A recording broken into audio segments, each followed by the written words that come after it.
saat ini kita masih berada di lereng Gunung Anjasmara. Ada sekitar 40 puncak.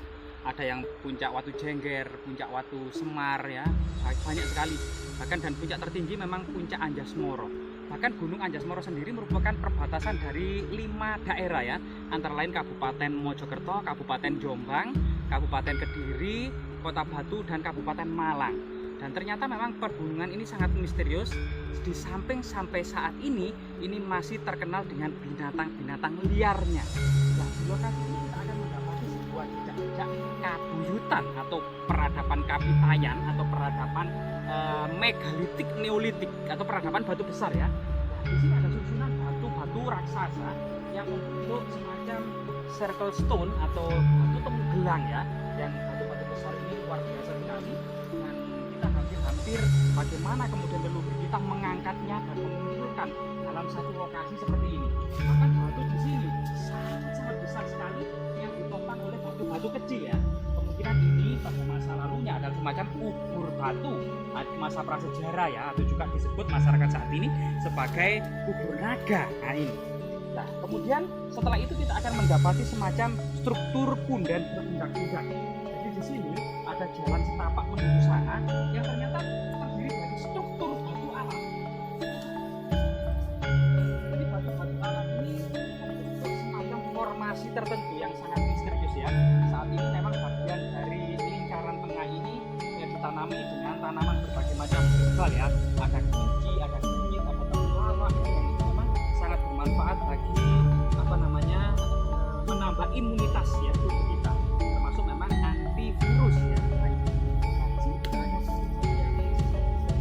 Kemungkinan ini memang pada masa lalu ini adalah semacam meja batu atau dokumen ya, tempat persajian di masa kuno. Karena persajian ini bagian yang tak terpisahkan dari masyarakat agraris pertama. Ketika masyarakat mulai meninggalkan aktivitas nomaden, yaitu membakar hutan, menanami, panen, pindah ke hutan lagi, membakar hutan, panen, kemudian menanami lagi. Tapi pada masa Neolitik masyarakat sudah menetap membentuk sebuah masyarakat desa, ya, dan di situ sudah memperkenalkan semacam saluran-saluran irigasi untuk mengairi tanah-tanah, sehingga kemudian pada masa harapan untuk panen yang melimpah atau tanamannya bagus ketika mulai menanam, ini memang banyak melakukan ritual-ritual magis tentang persajian. Coba kita terus sekali ya. Jadi di sini ada semacam kayak struktur punden berundak-undak. Nah, di sini ada semacam lantai ya, atau semacam kayak keset gitu ya, keset yang menuju ke arah sana. Nah, setelah ada keset batu, kemudian ada struktur batu alam, ada kiri kanan ini ada semacam gerbang. Tepat di sana itu ada menhir dan dolmen. Ayo kita lihatlah. Jadi di sini ada semacam sebuah area ya. Nah, di sini kita akan mendapati ya, itu yang sangat aneh ini. Jadi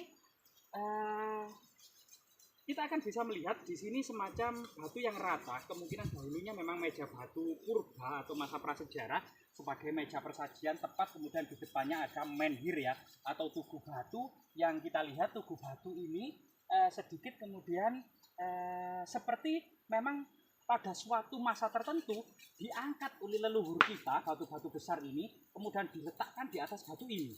Jadi salah satu kemudian kenapa aktivitas masyarakat prasejarah Neolitik megalitik itu mengangkat batu-batu besar, karena ini memiliki simbol bahwasanya permasalahan-permasalahan besar dengan gotong royong atau bekerja sama bisa terselesaikan, termasuk permasalahan batu besar. Batu besar yang sangat besar ini dan sangat berat tentu tidak bisa diangkat sendirian, membutuhkan sebuah koordinasi, organisasi, dan gotong royong dari sebuah masyarakat prasejarah untuk mengangkat dan meletakkan di sini. Kemudian diperingati sebagai sebuah tugu lambang arwah-arwah leluhur, sebagai pengikat binatang korban sebelum disembelih, kemudian dimakan bersama dagingnya dan dibagi-bagikan kepada masyarakat, serta kemudian sebagai simbol kemudian para tetua desa melakukan musyawarah. Selain itu coba kita ke arah sini Pak ya. Enggak. Ini Pak siapa ini Pak? Pak Poniran. Asli tinggal di desa mana Pak? Ngembat kan? Oh asli desa Ngembat, Kecamatan Bonang, Kabupaten Mojokerto, Jawa Timur. Pak Poniran ini tanah pribadi atau tanah perhutani Pak yang digarap ini? Hutan ini pribadi, ini Pengairan. pengairan. Oh, ini tanah pengairan pinggir sungai nih Pak. Oh, ini area perhutani ya. Sudah berapa tahun Pak mengerjakan lahan ini Pak?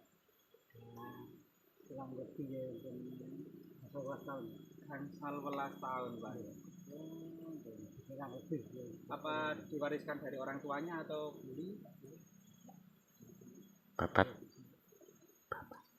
Oh, anu apa namanya? Membersihkan lahan terus kemudian ditanami oleh Bapak. Oh, sama menanam pohon-pohon agar kelestarian alamnya terjaga. Karena ini memang tanah perhutani, Pak ya. Terima kasih Pak atas waktu dan kesempatannya. Izin untuk lihat batu-batunya, Pak. Nah, terima kasih Pak. Jadi di sini ada sekali lagi ada susunan batu alam. Nah, ini juga batu-batunya aneh, menyerupai juga meja batu gitu ya. Nah, di situ ada beberapa meja batu. Kemungkinan juga sangat berhubungan dengan meja batu persajian pada waktu itu ya. Nah, ini coba kita lihat di sini. Nah, di sini malah kita mendapati sebuah batu yang sangat keras yang memiliki struktur berkelok-kelok seperti kepala naga raksasa. Nah, ini luar biasa sekali. Bahkan di sini ada semacam goresan yang ditinggalkan oleh leluhur kita. Nah, di sini ada urut ini ya. Ini ada semacam batu-batu raksasa yang diduga pada masa lalu memang sengaja dipindahkan oleh leluhur kita di sini. Untuk kemudian tanah ini bisa ditanami, maka batu-batu ini harus dikumpulkan di suatu tempat tertentu di sini. Ada batu-batu besar yang menyerupai badak di situ. Dan di sini ada batu yang menyerupai papan tulis dengan sebuah simbol seperti saluran irigasi. Jadi di sini ada semacam batu yang lebar ya, dan memang sebagian sudah tertutup oleh lumut kerak. Ada beberapa simbol yang sangat misterius. Misalnya di sini ada goresan seperti sungai gitu ya, yang ada dua anak sungai. Ada dua anak sungai ini kemudian menyatu menjadi sungai ini. Kemungkinan ini bisa gambaran sungai sebelah sini sama sungai sebelah sini ya. Atau juga bisa ini seperti cabangan lidah ular. Jadi ini persis seperti gambar lidah ular. Jadi ular pada masa prasejarah juga dipercaya sebagai penghuni dunia bawah. Jadi pada masa prasejarah itu ada semacam kepercayaan dunia itu dibagi dua. Dunia atas dan dunia bawah. Dunia atas terdiri dari matahari, burung elang, kuda gitu ya. Dan dunia bawah terdiri dari bumi, buaya, ular, kura-kura gitu ya. Artinya memang batu-batu dan bumi ini satu kesatuan sebagai simbol dunia bawah, dunia gelap gitu ya. Ya, warnanya hitam. Jadi ini ada simbol seperti lidah ular yang bercabang. Karena memang bahkan dalam tradisi dalam epik Mahabharata dalam bagian pertama ya Adiparwa itu juga mengatakan ketika ular naga merebut setetes air amerta yang tertetes di rumput ilalang, mereka berebut sampai kemudian lidahnya itu sobek menjadi bercabang-bercabang semuanya karena terkena oleh pinggiran ilalang. Nah, selain kemudian gambar lidah ular yang sangat misterius ini juga ada beberapa batu yang sangat luar biasa sekali ya. Nah, ini semacam meja batu raksasa atau dolmen ya.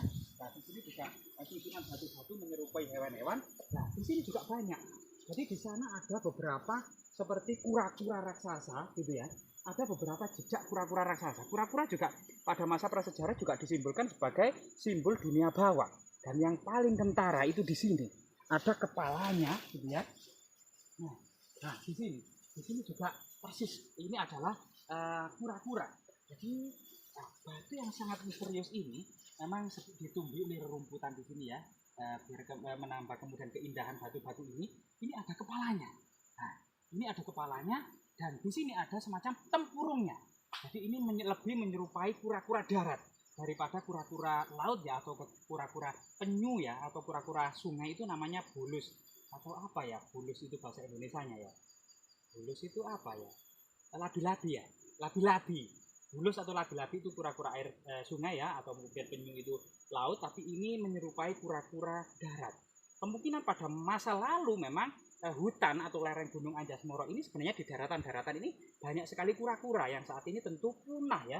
punah karena memang perkembangan manusia, juga kemudian kondisi iklim dan alam, dan polusi juga mengganggu keseimbangan alam, sehingga banyak juga hewan-hewan liar yang saat ini mulai punah sedikit demi sedikit, termasuk kura-kura darat ya yang dahulu kemungkinan ada di hutan-hutan ini. Selain itu juga di sini coba kita di sini ada celah sempit ya, celah sempit bagian di sini. Nah, ini juga ada beberapa batu berlapis. Nah, ini juga batu berlapis, dan di sana memang sangat indah sekali ya. Ada formasi-formasi tertentu yang menyerupai memang semacam area magis, baik itu area pemujaan, area penguburan masyarakat prasejarah, sebagaimana tradisi Nias saat ini yang masih berkembang ya, the living megalithic tradition yang ada di Toraja, yang ada di Nias. Ini memang kita tidak bisa dipungkiri bagaimana kemudian jasad-jasad orang-orang tua yang sudah mangkat itu ditaruh di celowokan-celowokan bukit-bukit, di batu-batu, di bawah batu-batu, atau dikenal dengan kubur batu ya. Ada waruga, ada sarkofagus, ada kemudian peti batu. Nah, ini merupakan bentuk-bentuk penguburan era prasejarah yang di sebagian daerah itu masih berlangsung hingga saat ini. Tapi di Sumatera dan Jawa memang banyak perubahan-perubahan yang terjadi seiring dengan perkembangan zaman. Memang tradisi-tradisi itu terus dinamis gitu ya. Nah ini, terus kemudian di sana juga sangat indah. Kalau memang di sini memang benar-benar tinggalan masyarakat prasejarah yang sangat luar biasa sekali, namun memang tertutup semak belukar dan memang sangat tersembunyi dan aksesnya juga terlalu sulit dan belum ada penelitian ya. Tentu diduga memang ini adalah tinggalan dari masyarakat prasejarah Neolitik Megalitik yang dikenal saat ini sebagai tinggalan, maka disebut the Dead Monument. Kalau memang yang berlangsung di beberapa daerah di Indonesia itu masih berlangsung hingga saat ini, dikenal dengan the living megalithic tradition. Semoga kemudian sedikit wacana ini membuka ya tabir cakrawala berpikir kita untuk menyibak peradaban masa lalu. Hanya kita bukan para ahli, namun jangan pernah puas dari penjelasan kita, karena kita bukan pemuas. Maka semoga kedepannya bisa membangkitkan kembali khazanah pengetahuan tentang masa lalu. Semoga bermanfaat.